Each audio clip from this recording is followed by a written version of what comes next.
Oh, Mary Beth informed me she will not be here tonight. Okay. Who would like to take roll call and do all that for me? Any volunteers? You can do that? All right. Thank you. Roll call, please. Trustee Anderson. Present. Trustee Beltowski. Trustee Dyroff. Present. Trustee Sterlini. Present. Trustee Stevanovic. Present. Trustee Wall. Present. Trustee Winless present. We have a quorum. Okay. Do you want to say it and then? Yep, I'll say it. Okay. So we do have a change in the agenda for this evening. If you would go to item number A, page 2,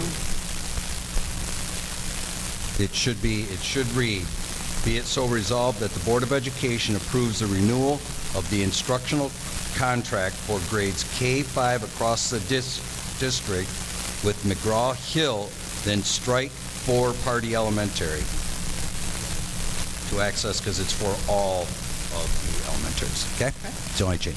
Good. All right. Item 4, be it so resolved that the Board of Education accepts the July 8th, 2026 agenda as presented. A board member may request an item be moved from the consent agenda to superintendent's recommendations. May I have a motion? So moved. Moved by trustee Wall. Support. Supported by trustee Stevanovic. Any questions or comments? Roll call, please.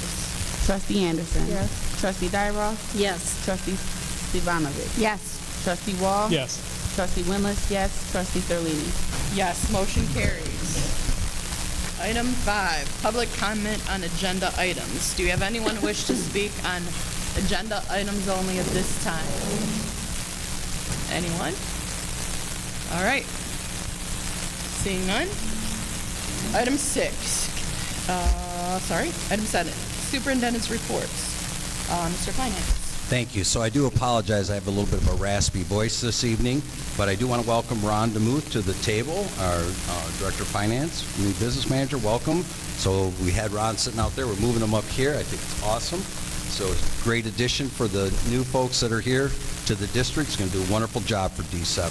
So with that being said, there are 2 items on the superintendent's report. The first one is in front of each board member, are the building handbooks for each one of our each level. There's an elementary handbook, there's a middle school, and a high school. Please, over the next couple of weeks, review those. If you have any comments, jot them down, get them to the board president. She'll get them to me.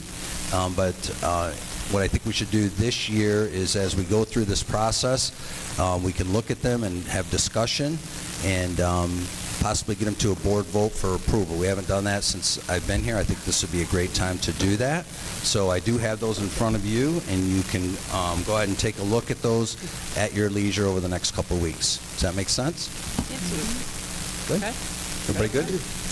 Okay, the next item is a presentation by Mrs. Valerie Christofferson, and we'd like to welcome her to the podium. She's been very instrumental in working on the K-5 math curriculum and is here to present the findings of that committee and the awesome work that they've done and the work that she's done. So, welcome.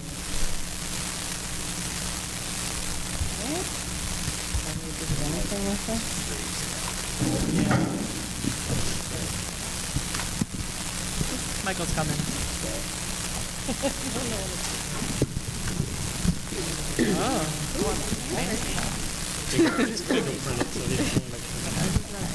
right. Okay. Do I need to do anything? What are you saying there, Michael? All right. My name's Valerie Christopherson. I'm the D7 elementary math instructional coach. And myself and the elementary math curriculum pilot team have patiently been waiting for the opportunity to share our process of trying to make a decision on the new math curriculum and the process that we were involved in for the past 2 years. We began by updating our instructional vision statement, and this is what we've changed it to. In Dearborn Heights District 7, we strive to build mathematically proficient students prepared to meet or exceed grade level expectations and apply mathematics to the real world. And in our classrooms, all students learn in a respectful culture that encourages active participation and collaboration. All students will solve real-world problems that are culturally relevant and build on their prior knowledge. All students will make their learning visible by explaining their thinking and using mathematical tools. And we created this with the help of Wayne Risa, and we attended quite a few workshops on trying to choose our curriculum. So when we were trying to decide on which curricula we would be piloting, we used the vision statement, and then we also created an evaluation rubric based on the district priorities that we chose. We had 6 district priorities that we were looking at when we were choosing the curriculum. So we were looking at if it provided professional development for the teachers, and also if it would be reaching our diverse learners in our district.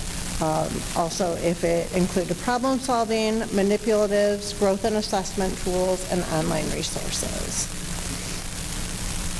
So then when we went into the pilot, and also when we were looking at all the different curricula, we took that rubric and we were looking at Ed Reports, which is the curriculum company that rates all of the curriculum, and that's what we used to decide. We just kept narrowing it down to which curriculum we would be choosing between. So once we did the pilot, the teachers were then given a survey to take based on our priorities and based on that rubric to determine if, once they actually used the curriculum in their classrooms, if it covered all of those priorities. So the pie graphs in front of you represent the data that we got from the surveys. And as you can see, it was kind of split in some of the grade levels. In kindergarten, they preferred Envision, but pretty much all of the upper grades did prefer iReady. But if you go through to where the curriculum pilot results summary is, you can see the survey results. So we had 35 teachers total respond, 18 teachers responding to iReady, and then 17 for Envision. But we had, so all of the teachers participated in piloting both curriculum. So we had 2 teachers from each grade level in each building.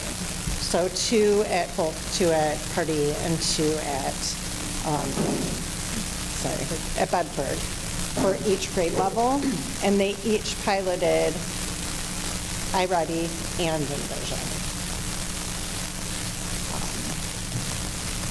And then our findings were that there was a split preference by grade level, with iReady favored in grades 1 through 5 and Envision favored in kindergarten.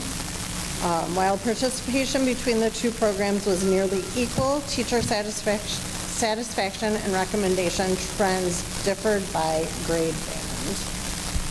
So the overall satisfaction and recommendation trends for iReady were that the responses showed greater consistency across grades 1 through 5, and teachers frequently rated instructional structure, alignment with assessments, and the ease of implementation as satisfied or very satisfied.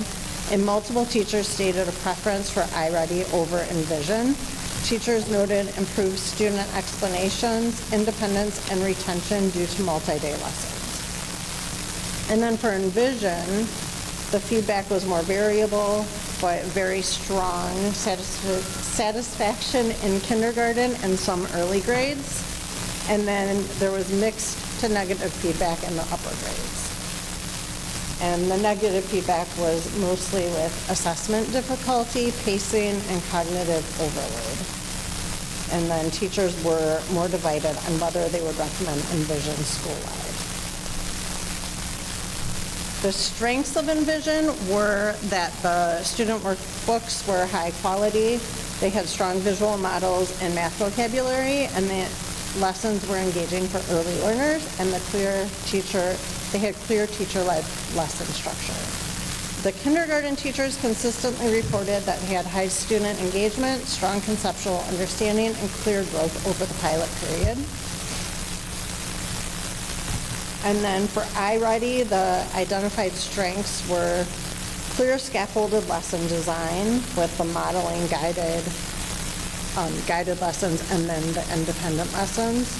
And then it had strong alignment with the iReady diagnostics and district testing that we're already doing.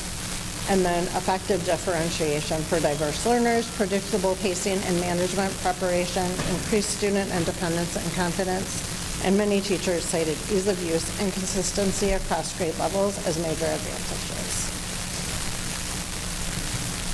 The biggest challenges with Envision were the assessments were described as too long, too complex, and misaligned with daily instruction.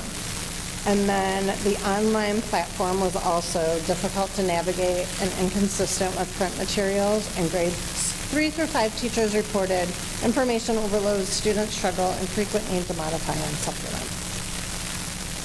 And then the key challenges for iReady were in kindergarten, low student engagement, developmentally inappropriate, excessive prep time. And then some of the teachers in the upper grades thought the assessments were lengthy and there was no built-in homework, which they didn't like. And then there were heavy reading demands for some students. For student impact and growth trends, most classrooms and students reported growth from pre to post assessment, and growth trends were more consistent in iReady classrooms across 1st through 5th grade. And Envision showed strong growth in kindergarten and not as consistent in the upper grades. So we came up with 2 possible adoption plans.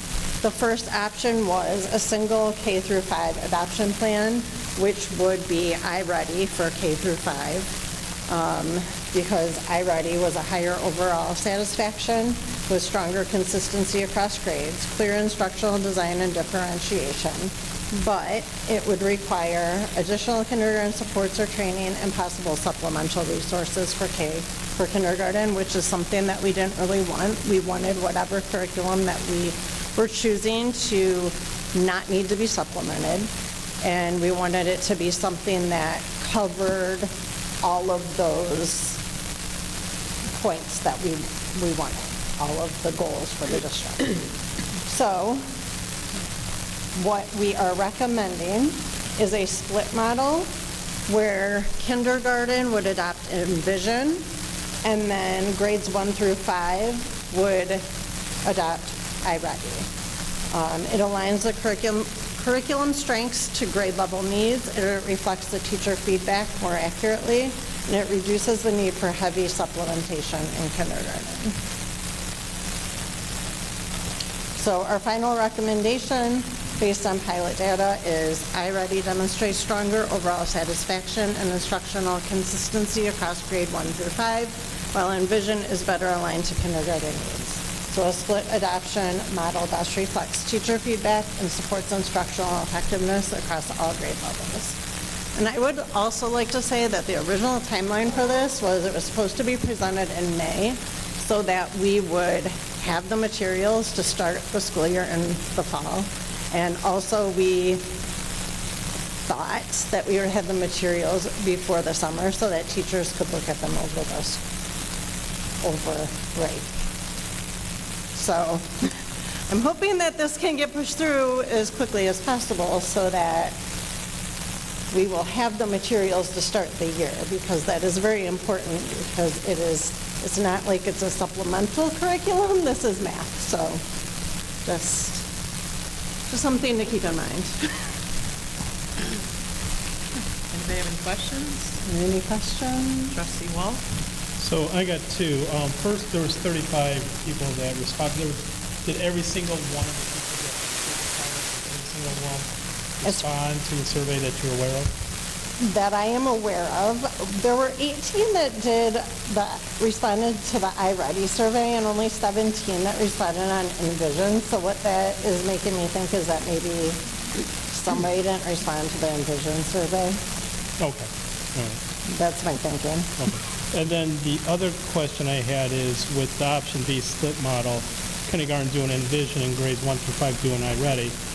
Actually, it's a two-part question. One would be, would there be a chance of would it be advantageous for the kids from kindergarten to go with the iReady, because then that way they'd be familiar going into grade 1, or will there be a learning curve going from Envision to iReady? So one of the things that we did look at was making sure that all of the curricula had the same standard vocabulary, and so it shouldn't vary between both programs.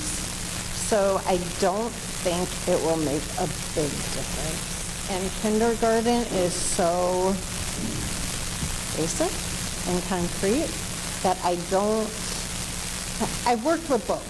So I've been in all of the classrooms, working with the piloting teachers all year long. And I did work with iReady in kindergarten and Envision, and I wholeheartedly agree with them that iReady in kindergarten was really cumbersome. It was confusing. The kids didn't like it, the teachers didn't like it, but like for every other grade level, it was amazing. It is amazing. But there was just something weird about iReady in kindergarten. It was almost like they were trying too hard to make it, I don't know. It just didn't work. So I think it's the best option, and I really don't think it will hinder them in any way. Plus, those kindergarten kids are still going to be doing the diagnostic for iReady. They're still going to do the MyPath for iReady, where they are on their MyPath and doing like those online activities, and they will still be doing like the learning games online and some of the other things that are online for iReady. You might be able to talk more to it. So I'm one of the kindergarten teachers over at Bedford. I did go through the whole process, the whole time for the whole 2 years with all of this stuff. And when we were piloting it, the number one thing that every one of like the kindergarten teachers had was that our student engagement. And the students, like literally, like there was a point in time when, like, 'cause we started with the Envision, and then I did the iReady, and we finished with the iReady portion that we needed to do. So we went back to the Envision, and as soon as like I pulled the workbooks out, the kids are like, yes, we're going back to this one.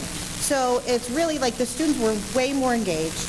It was more interactive for the students. There was a bigger buy-in, and we're still teaching all of the standards and reaching all of the kindergarten standards. So them going into first grade, when we were looking at the programs, we realized that even though the iReady would have, like, it'd be more consistent because of the fact, like, the way that the program's set up, but there is a lot of similarities between the two programs, which is part of why you see a lot of split results, because they are very similar in a lot of their base functions.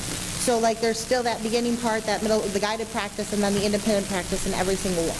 So they're still having that similar format, but it's more engaging and a lot, like, it's a lot easier as far as, like, what we're setting up, what we need to gather for the students. So with the iReady, like, I was spending at least an hour trying to prep my math lessons for 2 days worth of work. And then be like, every 2 days I had to get out new stuff, I had to go find things. I'm like, there's things everywhere for it. So it was a lot of extra work for the kindergarten teachers. And I know, like, the older students, like, they can have the kids go and get their own materials. They can have the kids go and get this. We can't do that with 5-year-olds out the door. And especially, like, with a lot of our students coming in, having a little bit more needs, the teachers have to be able to support the students. And we can't support them if we're spending all of our time doing, like, getting out materials and all of the other stuff. So it was just one of those things that we found that the Envision was a lot more easier for us to get out. Like, okay, we're going to be using these materials for like a month. And we'd have those same materials, we'd be using those same things over and over. The kids got used to it, they were able to understand how they worked, and then we'd pull out a new one and we'd continue on with our same type of instruction, and it was very helpful for those students.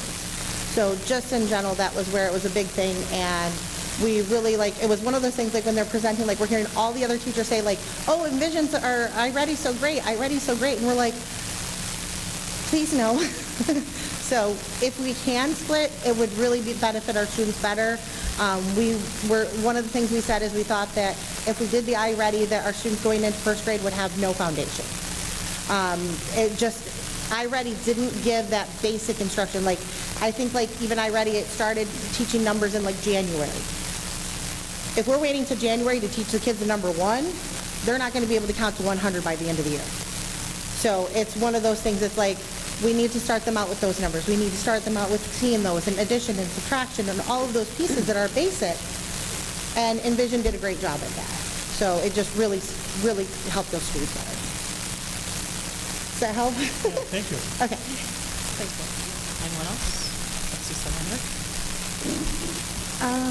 My question is, I get her explanation was very clear on what the students' needs were and how it affected the teacher work, but I'm so confused as to how you're going to incorporate iReady testing with doing Envision. How is that going to work? It's the same as what we're doing So now. if they're not going to use it as their daily, then how is it going to affect their testing is my concern. They're still teaching the same stuff. So, like, right now, we're using it as our 3 times a year assessment anyway. Like, it's the same thing. It's what, like, right now, we're using it as a diagnostic test. And it's just a progress monitoring test. So it doesn't really matter what curriculum you're using with it. It just so happens that iReady does have a curriculum, but people all over the state are using the iReady diagnostic test, even if they're using a different curriculum. So it doesn't really matter what curriculum you're using with that test. It's just kind of convenient that we happen to, if we're adopting the iReady curriculum, that we're also using their testing as well.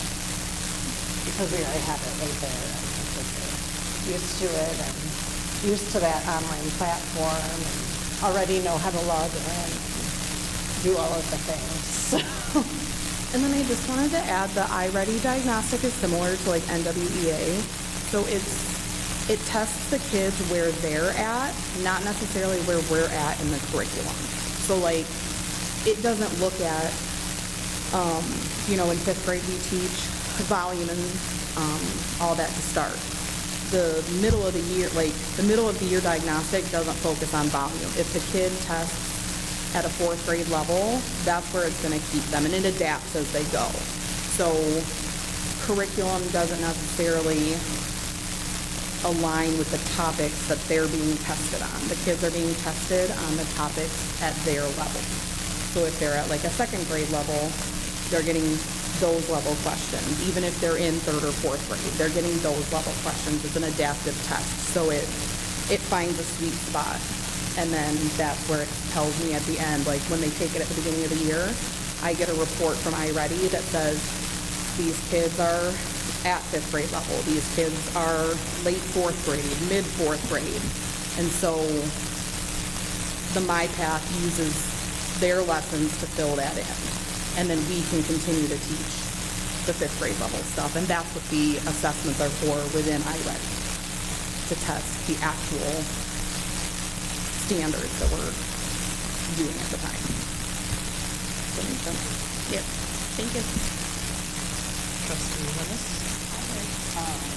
One of the 6 things we looked at when we decided what we wanted to do, like our professional development, diverse learning, problem solving, online resources, manipulatives, and then I'm missing one.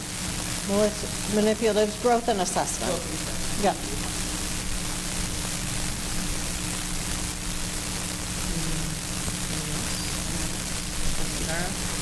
So I'm assuming that she's had to wait all this time due to budget concerns. So where are we with the budget in terms of this curriculum? So, In both now, the they're recommending two different. Yes, so we have the recommendations, but it's not going to be moved on tonight. Right. That's for next board meeting. So with that recommendation, I'll be talking about the budget here in just a little bit. Okay. And where we're at to determine how that's going to fit in with everything, so. Okay. Yep, that makes sense. So we didn't want to do the presentation tonight, because I want to give you guys time to look at this. We'll do we didn't want to do the presentation and have it as an action item tonight. That'll be next No, week. I Yeah, understand. 2 weeks, yeah. I'm asking about the money piece of it. Yep, If and- there's money in the budget to cover this and the two different curriculums and all of Yes, that. yes. So I'll have that information ready to go for the next meeting. Okay, Yep. thank you. Yep. A question. So, forgive me on this. So, you had 35 responses. So you said all three elementaries, right? So, Yes. six classes, right? 6 classes each, so that's 18. So, okay. So, but I thought you mentioned 2 teachers per school, or, excuse me, per class? It's 2 per grade? grade Okay. at almost every school, but Bedford didn't have any 4th grade. It was so 1 per grade level at every building. So there were Okay. 3 kindergarten teachers piloting, 3 first grade Okay, teachers. so we had a total of 1 from 18 every there. building. The only Okay. exception was Bedford. There wasn't a 4th grade teacher volunteer Okay. because we had 2 new 4th grade teachers, and then the one that had been there, she was not in a place where she could do that. Okay. So Party had both of their I got you. 4th grade teachers pilot the program. Okay, got it, that's cool. I just want to make sure I- we're seeing yeah, the I may correct have numbers, like, explained 60 people looked at it, obviously not that much, but Yeah, so we're it only getting was- 35 responses. It was 18, so it would have been 18 Yep. teachers, and the Yeah. 35 is the Yep. two programs put together. Gotcha, okay, so we did get a So great each response. person got one of those responses. Yep, okay, perfect. The other question, I'm blanking now, give me 1 second. Obviously, you guys did a lot of work, and I applaud you. 2 years is a lot to be doing this. My concern, and maybe it's just me, it seems very split, right? And it seems kind of split. There's nothing really one-sided saying, wow, this is fabulous over this is, right? Or am I missing? It was, you know, it was fairly close. Little more? Okay. The upper grades were definitely Okay. more I guess for me, I highlighting. was hoping to see more of yeah, this is great. So, okay. I just want to make sure When we- you guys are this is what you want. This is going to do it. They're both great programs. When we narrowed it down to these 2, we had already we had narrowed it down to 10, then we narrowed it down to 6, and then we narrowed it down to 3, and then we narrowed it down to these 2. So by the time we got to these 2, we knew that these 2 were, I got either one we'd be happy with. you. Okay. Perfect. So, I mean, I'm glad to hear. yes, one of these 2 were what we wanted. Okay. Let me circle back to this. I'm not trying to beat a dead horse. No, you're fine. I appreciate you getting this escalated so we can get this, and I'm sorry that you guys didn't have this before summer started. Were you, and you cannot answer me, I'm just kind of troubled that we're coming here now with this and not sooner. So you were told the budget issue, is that the reasoning why we're coming here at this time? I kept being told that I didn't have a date, and admin would be told when there was a date. Okay, appreciate it. I appreciate you bringing this to us. Thank you. You're welcome. Thank you. And again, I appreciate you, sorry, I'm not to, but, I mean, this is summer, and I appreciate you guys coming here and taking your time to do that. Absolutely. Thank you. All right, thank you. Oh, I'm sorry, did anyone else have anything for her? I'm sorry, I dismissed her. I'm oh, sorry, okay, we're good. Thanks, guys. Oh, it's been a day. Okay. Let's do this. Item 8, superintendent's recommendations. Item A, McGraw-Hill ELA curriculum renewal K through 5, exhibit number 2 in your packet. Be it so resolved that the Board of Education approves the renewal of the instructional contract for grades K through 5 across the district with McGraw-Hill to access their ELA curriculum as presented. 1-year renewal in the amount of $31,197.90 will be derived from the general fund. May I have a motion? So moved. Moved by trustee Wall. Support. Supported by trustee Winless. Questions, comments? Go ahead. Yeah, I'll just add that in the curriculum account for these are renewals, right? So these that you're approving, this is money already in the general fund of the budget that you guys approved. Okay. Anyone have any questions? Okay. Roll call, please. Trustee Dyroff. Yes. Trustee Stefanovic. Yes. Trustee Wall. Yes. Trustee Winless, yes. Trustee Anderson. Yes. Trustee Sterling. Yes, motion carries. Item B, common, lit ELA curriculum renewal, grades 6 through 8, exhibit number 3. Be it so resolved that the Board of Education approves the renewal of the instructional contract with Common Lit for access to the ELA curriculum using grades 6 through 8 across the district as presented. One-year renewal in the amount of $6,850 will be derived from the general fund. May I have a motion? Moved by trustee Winless. Support. Supported by trustee Wall. Questions, comments? Roll call, please. Trustee Dyroff. Yes. Trustee Stefanovic. Yes. Trustee Wall. Yes. Trustee Winless, yes. Trustee Anderson. Yes. Trustee Sterling. Yes, motion carries. Sorry. I love you, Louise. Item C, I-ready instructional contract renewal K through 8, exhibit number 4. Be it so resolved that the Board of Education approves the renewal of grades K through 8 of the instructional contract with Curriculum Associates for the I-ready benchmark assessment digital platform and I-ready professional learning services as presented. The one-year renewal cost of $51,058.50 will be derived from the Title II and the benchmark assessment grant. Be it so resolved that the Board of Education, yeah, that shouldn't be, strike that last line, please. Roll call, please. So moved. Support. Trustee Wall, supported by trustee Dyroff. Go ahead, Mr. Conley. Yes, so this is grant funded because these are the assessments that we just discussed. So this is Title II and benchmark assessment, non-general fund dollars, and these are in the grants. Okay, any questions, comments? Roll call, please. Trustee Stefanovic. Yes. Trustee Wall. Yes. Trustee Winless, yes. Trustee Anderson. Yes. Trustee Dyroff. Yes. Trustee Sterling. Yes, motion carries. Item D, I-ready ELA instruction platform renewal K through 8, exhibit number 5. Be it so resolved that the Board of Education approves the renewal of the I-ready ELA professionalized instruction platform, personalized instruction platform currently utilized in grades K through 8 across the district as presented. The one-year renewal fee of $57,771.75 will be derived from the general funds. May I have a motion? So moved. Moved by trustee Wall. Supported by trustee Winless. Questions, comments? Roll call, please. Trustee Wall. Yes. Trustee Winless, yes. Trustee Anderson. Yes. Trustee Dyroff. Yes. Trustee Stefanovic. Yes. Trustee Sterling. Yes, motion carries. Item E, I-ready math curriculum renewal, grades 6 through 8, exhibit number 6. Be it so resolved that the Board of Education approves the renewal of the instructional contract with Curriculum Associates for the I-ready math curriculum and personalized instruction platform currently utilized in grades 6 through 8 across the district as presented. The one-year renewal cost of $28,082.20 will be derived from the general fund. May I have a motion? So moved. Moved by trustee Winless, supported by trustee Wall. Questions, comments? Roll call, please. Trustee Winless, yes. Trustee Anderson. Yes. Trustee Dyroff. Yes. Trustee Stefanovic. Yes. Trustee Wall. Yes. Trustee Sterling. Yes, motion carries. Next up, unfinished business. Do we have any unfinished business? Okay. New business. Do we have any new business? Okay. District points of pride. Mr. Kleinhans. Yes, so thank you. Again, I do apologize. My voice is very raspy this evening, but just a point of pride. I was out of district when we had the power outage. I want to just thank everybody who chipped in to get information out to parents, to staff, to students.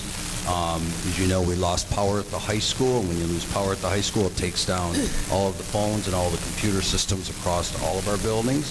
So we had to cancel Summer Discovery, the Credit Recovery, the Madison camp, as well as the Meetup, Eat Up. The power was restored later that evening, but it was at a point where we already made the announcement to cancel, so we didn't have a choice. And of course, we reached out to the biggest program, the Summer Discovery folks, and they said just treat it like we do snow days, like an act of God day. So just much like the state does. So I do want to thank everyone who was involved in making those decisions. And then I wanted to just highlight, as you guys know, we got a budget. Last year, we didn't get a state aid budget until October. So they passed the state aid budget. They still missed the deadline by 2 days, but they passed the state aid budget. This budget includes a $250 per pupil increase that we all anticipated because all three of the levels, the governor, the House, and the Senate, all had the 250 in. That represents about a 2.5% increase on our state aid formula. A big change in this was including the 31A at-risk money in Section 41, English language learners. They put it into a weighted categorical. And this weighted categorical, they adjusted the restrictions. And it seems that no one quite knows what those adjustments are at this point. So D7, along with many schools across the state, are waiting for guidance on what the adjustments to the restriction on those dollars are. And that significantly impacts D7 because we get a big chunk of 31A money, and we use that as it's intended to be used to hire folks that support our students. So we're still waiting with that, but by combining these dollars, and then they did put an increase on that, if in fact they freed up and give school districts more flexibility to use this money, this will have a very positive outcome for D7 because we will be able to use these dollars more strategically. If you guys have been following the budget discussions over the last few months, you'll know that the budget that the board adopted had at-risk money that we could not use. And so because of those restrictions, which obviously would have a negative impact on the budget. So we're kind of holding our breath on that one to see the final impact of that. The other piece that was pretty significant for D7 is they included the governor's proposal for the enrollment stabilization, and they moved the calculation to 3-year average, and that obviously has an impact on us. As you know, we lost 150 students this past year, and so the 3-year average that we used is going to prove favorable for D7 based on that 3-year average. The dollars also include educator compensation money. That money was in last year's budget. Again, there was a lot of discussion about who got that money, how they did it, a lot of discussions between all of the groups in Lansing and what does the language mean, and so there will probably be more of that discussion, but that money was included again in this year's budget. They split the 31AA money between safety, which is $147 per pupil, and mental health, which is $73 per pupil. And if you guys recall, I think we spent 3 meetings on this issue, right? With the 31A, the state mandated that if you took that money, that you would have to waive many of your privileges, which us and many other school districts felt that, based on recommendations from our attorneys as well, but felt that by waiving those privileges, you could put districts and a lot of individuals in districts in peril. So we did not take that money, and many schools didn't. However, the way they split this is the safety, the 147, has the waiver of privilege in place, but the mental health does not. So that's roughly $150,000, additional dollars that we'll be able to get that we can use for a mental health support for our students. So that's a good part of that. We'll assume the board's going to want to continue with the stance that we took on the waiving the privilege as we move forward, but we'll discuss that down the road once we get more information. And a lot of work went into that, I know, by a lot of different groups to try to get all of that language struck, but they left it in for the safety part of it. So I just wanted to take a minute. So if you look at this budget overall, and I have handouts that I want to give the board, very similar to the handouts that I sent you on the House proposal. and I have D7 highlighted and its impact. And if you look across the board, it shows that D7 benefited from this budget. However, we have the one missing piece that's left, and that's the student count, right? So to get to Mandy's question on the curriculum dollars and where the money's going to flow from, we're still in the process, working with Ron, of plugging these numbers in and determining where we would be, but knowing that the piece of this that we still need is the enrollment piece in our student count in the fall. But overall, you look at this and you look at the impact, there are some schools maybe that didn't benefit as much as we did, but just based on the loss of students and this weighted formula that they're using, I try to be optimistic about this budget for D7. Are there any questions about that? So I'll pass this out. Make sure you get a copy. If you have questions, you can call me, and I can do the best that I can to explain. This is put out by, I think it's the House Fiscal Agency that has every school district and their impact on the budget. So we'll make sure we get that out.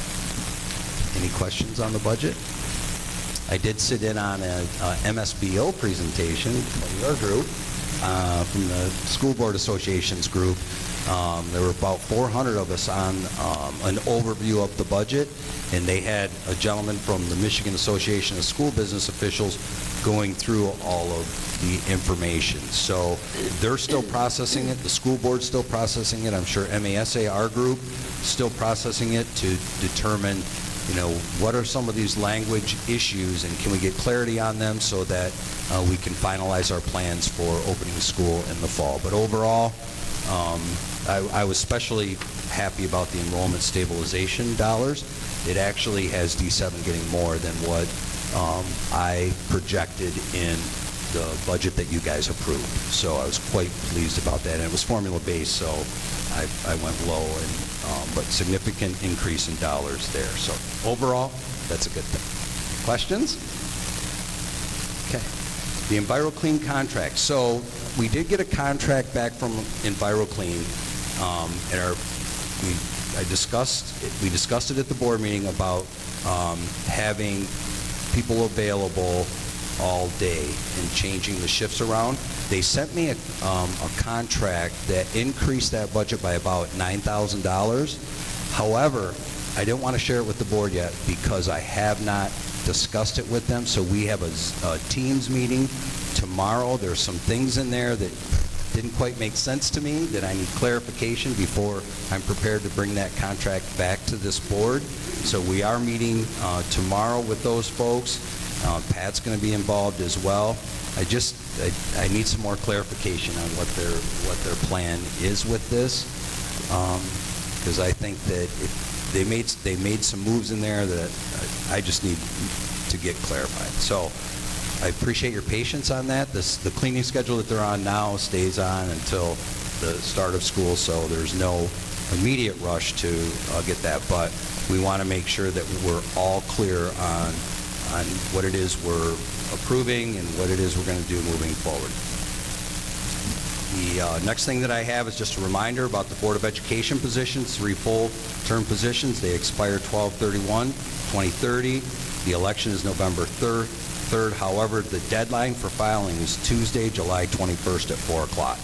The election packets are at the Dearborn Heights City Clerk's office, and then we also have information on our website. So, as I talked about in the budget, again, we've got the numbers from the state. I'm happy that we have a budget and we're not waiting until October. The missing piece of this is the student enrollment. We continue to process school of choice applications. We have a large number of those, as you guys know. We're working on processing those, waiting to get clarification on the weighting categoricals, the at-risk and the Section 41, to determine how we can use that money effectively, and we'll finalize our staffing piece and get everything ready to go here over the next few weeks. So that's what I have. Are there any questions? Okay. And Summer Discovery, that's the one that I'm closest to, is rolling. Those kids are going all over the place. There's a bus going here, a bus going there, and I still don't know about the Tigers game, but we'll see on that one. So, okay, thank you, everyone. Thank you. All right, other business. other business, any update with building and site, nothing for finance, policy committee Yeah. update? So policy met this evening prior to the board meeting. We reviewed the emergency situation at school, the administrative guidelines for that, and the administrative guidelines for student disorder. We just kind of wanted to review that, so we did. We also reviewed the employee assistant program for professional staff policy. We began on the 5,000 policies, and we got about halfway through. I want to distribute policies. There's been concerns that have been expressed to me as chair of the policy committee regarding policies on student discipline, bullying policy, as well as maybe a new policy that addresses parents that come into the schools that fall under the bullying category. Tardiness policy, and we don't have a yonder bag policy. We have a wireless communication policy. But I'm going to, in the distribution that I'm going to give you, there's the administrative guideline regarding the yonder bags. And again, some of you have expressed some concerns about these policies, that maybe they need to be stronger. And so I'm going to pass those out to each of you. And if you could take a look at them and mark them up, however, with any of your suggestions, so that, and bring those back to me at the next board meeting, so that the committee can kind of move forward knowing what everyone is concerned about and what we might be looking for. I would greatly appreciate that. We had no audience participation. The next meeting will be scheduled soon. And that about sums it up. Any questions? I, of course, will do minutes and get those distributed to you all. Thank you. Thank you. Yeah, and I just want to mention, I want to thank the policy committee. The 5,000 section is thick. I mean, it is huge with all of those policies. So I do know that you guys spend countless hours going through these policies, and I just want to shout out and thank the members of the committee for all of the work on the policies. Okay. Anyone else? Good on that? All right. Public comment number 2. Do we have any public comments? Anyone wishes to make a comment?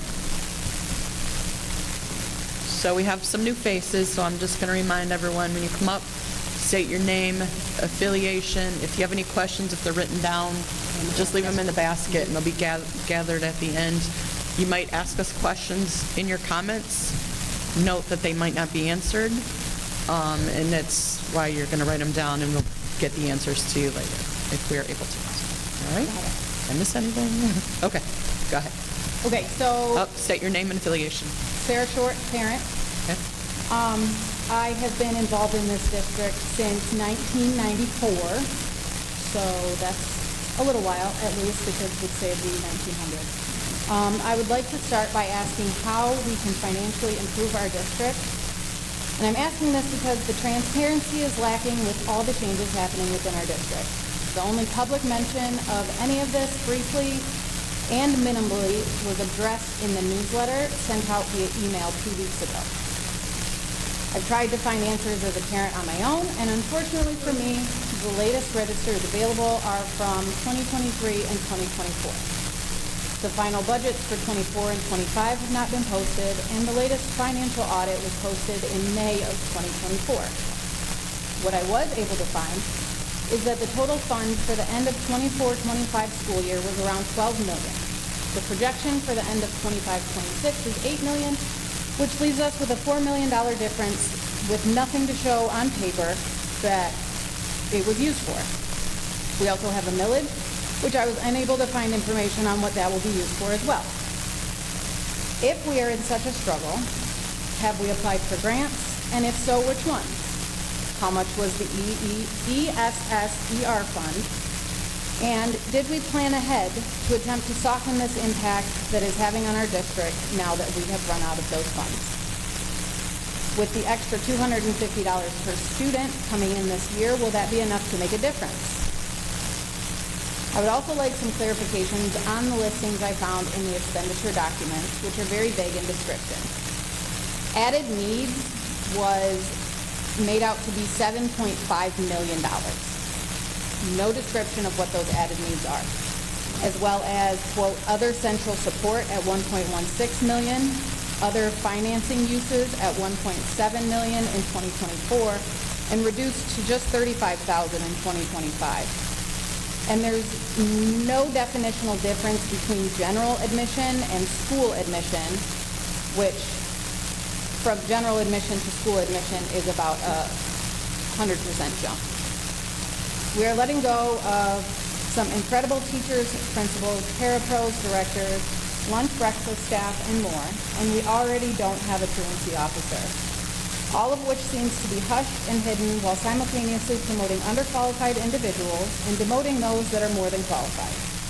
In 2 months, we as parents are sending our children to schools with no knowledge of who will be the principal, director, assistant principal, paraprofessional, or teacher for them. We are leaving classrooms, teachers, and students in classrooms with no assistance for those with additional needs. Children with IEPs and 504 plans have no clue if they'll have those needs met next year due to these layoffs. And while I understand layoffs are necessary, what steps have we taken to try and prevent this before it came to leaving classrooms, teachers, and students without support for their immediate needs? We're also losing numbers in enrollment. As Mark said, 150 this year. And the funds for our school of choice students, which you also mentioned that we're trying to decide, but do we even have the resources for those students? We're consistently declining in test grades, with our district ranking less than 50% proficient in every state testing except for 8th grade ELA. Our district is also lacking in sexual harassment training while continuing to let students fall victim to it. We're paying for things like IXL, K-12 Media, iReady, and other educational tools while we're still struggling educationally. What's being done to ensure our children are getting the education they deserve? What is being done to make families want to bring their children to our district? K-12 Media has seemingly been a waste of most funds in most opinions. Many families have never heard of it. I've never seen a promotion from them. And those that have heard of it don't understand what its purpose is. My understanding that it's to promote programs and bring students to our district. By losing 150 this year, that shows us that this is not happening and hasn't been happening in recent years, while costing our district $500,000 per school year, while also cutting minuscule costs on important things like cleaning and disinfecting classrooms and hallways. I would like to ask that we are given more transparency, communication, and involvement opportunities for the families and employees of this district. We have the right to know, and you have the ethical obligation to communicate with us as stewards of the district. Thank you. Thank you.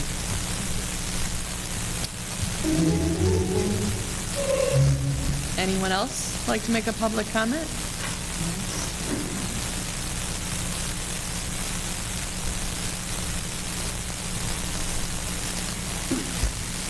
Renee Schlott, Pardee Elementary. Stacy Laughlin, Pardee Elementary.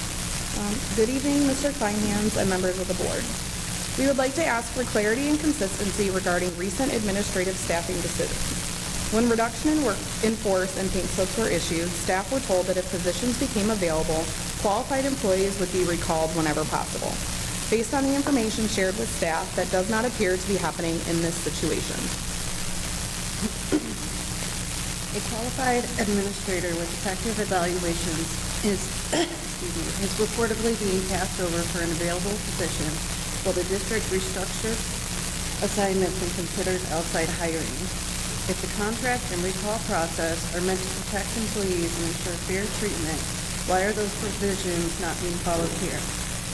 This isn't just about one person, this is about transparency, honoring contractual obligations, and ensuring decisions are made fairly and in the best interest of students, staff, and our community. We are respectfully asking the board to please review these decisions and ensure the district is applying its policies consistently to everyone. Thank you. Thank you. Thank you. Anyone else? Public comment? Anyone? Going once? Anyone else?